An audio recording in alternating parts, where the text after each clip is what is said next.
On the economy, Trump, 67. Second place, like nothing. Illegal immigration. We got to stop. We got to build that wall. Got to build that wall. Got to build a wall. Illegal immigration. Trump is 55. Second place is 13. Second place. Remember Bush with the act of love? Right? They come for love. He's talking about a different kind of love. Look at this guy. He knows. On foreign policy, Trump 34, second place 12 and 13. On ISIS, I mean, can you believe? We used to have General Patton. We used to have, think of it. And these were unpredictable people. I need unpredictability. We are so predictable as a country. On trade, on military. Remember when President Obama said, yes, we will be leaving Iraq on this date. Right? So the enemy sat back and said, oh, why should we be fighting? Let's wait a year ago. So they go hide. We leave and they knock the hell out of everything. Many of those enemies turned out to be ISIS. We need unpredictability. Can you imagine General George Patton? Think of it. You know what I mean, right? Right. No, I'm watching television, and I'm hearing all of these dates. Yes, we're going to attack in 2 weeks. We're going to go from the front. We're then going to go here. We're going to, then they attack, and it's brutal because they're so prepared. The whole thing is crazy. But when Obama said, we're leaving Iraq, now I said we shouldn't have been in there because it's going to destabilize the Middle East. In all fairness, I was right. You know, I told you, we're going to build the greatest military. We're going to build the greatest. But we got to know when to use it. We got to know when. We got to know when to use it. Because right now, we've spent $2 trillion. Think of it. $2 trillion, lost thousands of incredible people, thousands.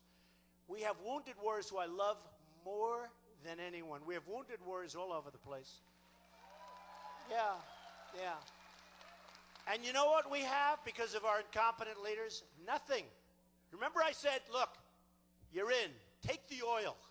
Remember I said, they said, that's a sovereign nation. That's a sovereign nation. That's not a sovereign nation. These are people that are not very honest people. Believe me, you've seen it. You've seen it. They have taken advantage of us to a fare thee well.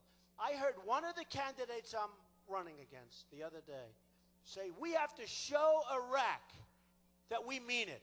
We've got to give them a pound of flesh. Do you believe this? What? Like we haven't done a lot over the last long period of time. One of the longest. Actually, Afghanistan just turned out to be the longest war for us. The longest war we've ever had. But there were a lot of bad dudes in Afghanistan. We should have been there. We should have been there. Had to stop it. You know, they're right next to a place called Pakistan, right? And you know what Pakistan has. So to a certain extent, you have to know where to go and what to do. But we are going to end up being so strong and so powerful, but we just need some leadership. We got to have the right person. So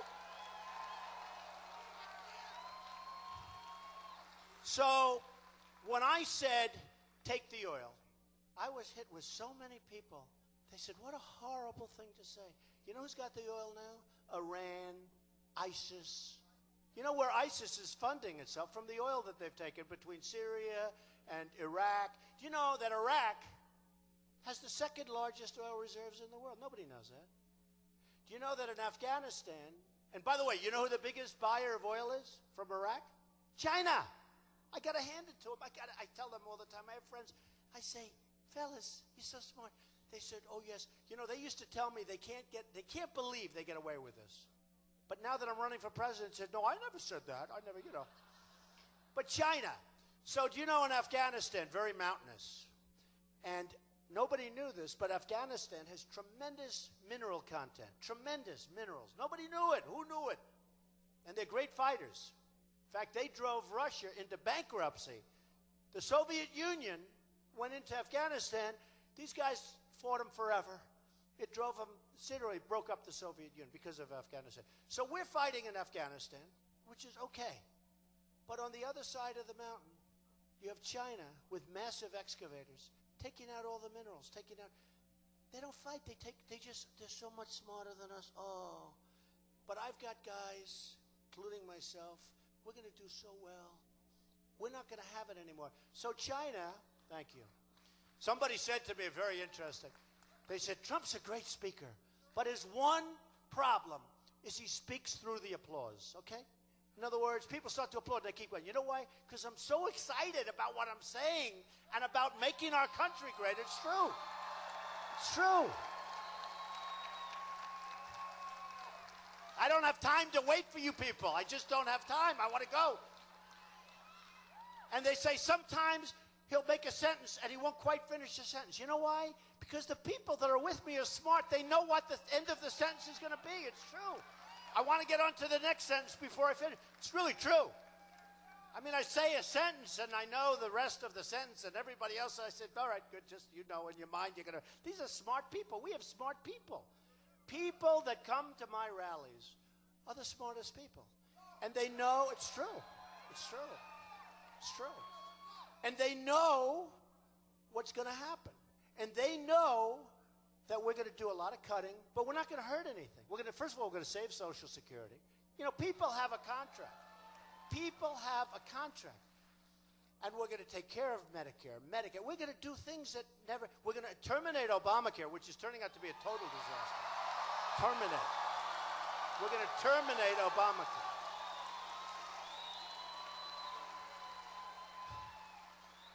I don't know if you've seen your premiums. They're up 35, 45, and 55%.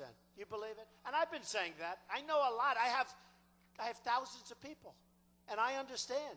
It's up. And it was all a lie. 28 times it was a lie. You're going to keep your doctor. You're going to keep your plan. You're going to keep everything. And a lot of the Democrats that approved it got swindled because they would have never approved it if they knew what was going to happen. But we're going to terminate Obamacare. We're going to replace it with something that's going to be great and a lot less expensive for you and a lot less expensive, frankly, for the government. You know who makes the money with Obamacare? I don't know if you know. The insurance companies. They were big, big supporters of Obama. And the insurance companies, and they have artificial lines around every state. So if I have thousands of employees, let's say in New York, and I want to get a plan, I get one bidder. I get like one bid. Now, they'd rather have that than have them have the right to come to South Carolina, New York, New Jersey, Florida, all over the place, and bid against all the other companies. I'd rather have a monopoly in New York or a monopoly in South Carolina or a monopoly wherever I might be, because they're going to make a lot more money, a lot more money. They're going to make so much more money. And that's what they have. They're making the insurance, they're making a fortune. And you see what's happening. And we're going to end that. We're going to end it. And we're going to have a great system. And it's a system that's going to be, for the most part, free enterprise. You're going to have such plans. You're going to have people competing all over. But we got to get rid of the lines. We got to get rid of the lines. I thought it was going to happen last time. It sounded like everybody agreed. Everybody agreed. And then all of a sudden, out of nowhere, the lines are approved. The power of the insurance companies. And that's the beauty with me. I don't want anybody's money. They form all these PACs. People pour money into PACs. I don't want them. Don't support them. Don't support them. I think I have like 6 PACs where people, I saw on television the other day, actually 2 nice young guys. They did a PAC. I think it was called after one of my books, The Art of the Deal PAC. Nice guys. I think it's probably fine. But I don't know who they are. And they form a PAC, and maybe they'll get money, and they'll go out and they'll take ads or something. The whole thing is so ridiculous. It's ridiculous. But I'm not selling myself to special interests or insurance companies or lobbyists. And when it comes time to do the right thing for our country, when it comes time, and when the insurance companies would call up the other, for instance, Hillary, she's got money. She's got $78 million. No. But by the way, it's the way this is. Hey, Jeb Bush has $125 million. You know where he is in the polls? But honestly, money is not as big a factor. That's another thing I've learned. Money is less of a factor because some of these guys have had money. It doesn't. If you don't resonate, if you don't get there, all the money in the world is not going to help. If you're in favor of Common Core, if you're in favor of, weak immigration policies, people want to see our country have a border. They want to see it.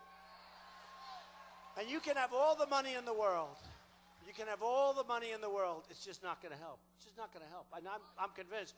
By the way, the other thing, and I have to tell you, the other thing I've learned is how smart the public is. It's incredible. I'll have an article, and I don't want to go into some of them, but a lot of them, you know, the few of them where they said, oh, well, this spells the end for Trump. I said something, right? And they said, oh, this is the end. And then a week later, the new polls come out, and I go up 10 points. It's the weirdest thing. Because people get it. They're really smart. And what I've really learned more than anything else, I think, is how smart the public is. These guys can be dishonest as hell, and they are. Not all, but many of them. I'd say, you know, most. They can be so dishonest, and yet the public gets it. It's a beautiful thing to see. Even me, I say, well, you know, you read this stuff, you say, I guess that's the end of me. There's so much for politics. I'm going down to Doral, and I'll fix up a green. You know? All these Doral people. But no, it's serious. And then all of a sudden, the results come in a week later, and it's like incredible. I'll give you an example. So every poll said that I won the debates. I don't know, but I think I did well. I did well. I mean, I was asked horrible questions, nasty questions. These other guys did not even be asked questions. Mr. Trump, Mr. Trump, Mr. Trump. Question after question. I'm saying, what's going on? It's like a barrage. Then finally they get to another person. Mr. Trump said this and that about you. He said you're a sleazebag. Would you respond? And then, Mr. Trump, you will respond. The whole night, it was crazy. It was like a reality show. It was crazy. It's true. It's very unfair. But every poll, Drudge is great. Drudge, Time Magazine, Slate, 3, 4 others that they all had me winning. I turned on the television after the debate. Well, I don't think Donald Trump did too well tonight. I'm saying, what did I do wrong? What did I do wrong? But in the meantime, then my polls go up. No, there's great dishonesty, unbelievable dishonesty in the media. Unbelievable. The beauty is the people get it. The people are really smart. It's incredible. So I just had that. By the way, just to finish on the polls, here's the one that you'll like. How things work in D.C. Trump, 60. In other words, who's going to change how things work in D.C.? Not good. Although I am building one beautiful hotel right on Pennsylvania Avenue. That I can tell.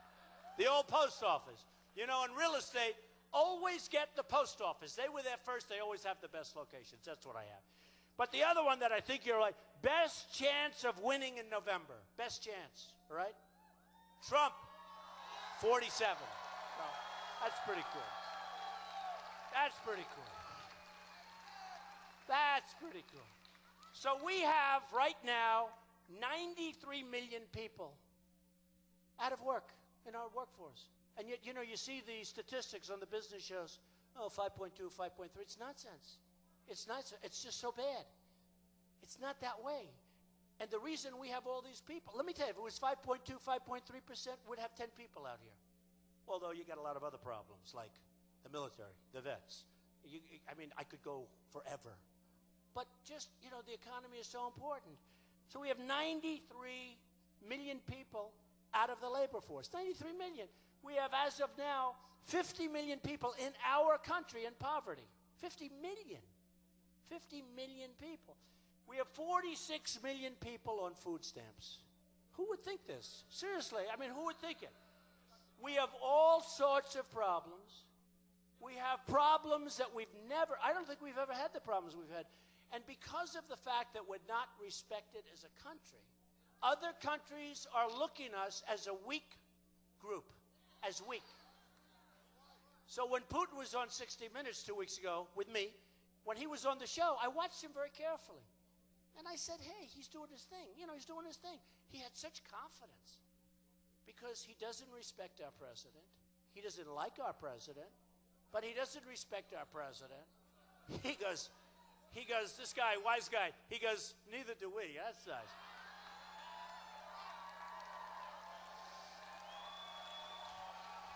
Who said that? Who said that? Who? Guy goes, neither do we. That's very tough. But we're going to have something happen. So Hillary, believe it or not, and I don't think you like her too much.